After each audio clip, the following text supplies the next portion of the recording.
చల్లని చూపుల దీవెనలిస్తాడు.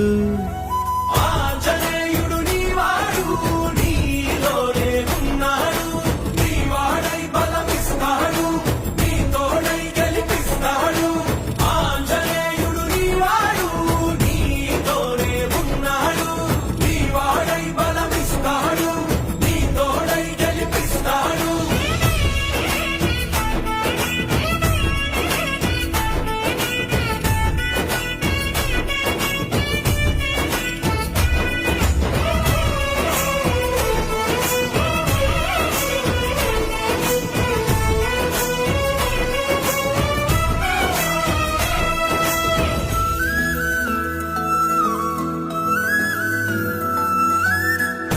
ఎందుక కంగారు, వద్దులే బంగారు, నిప్పులాంటి ఆశయాన్ని అంటదు.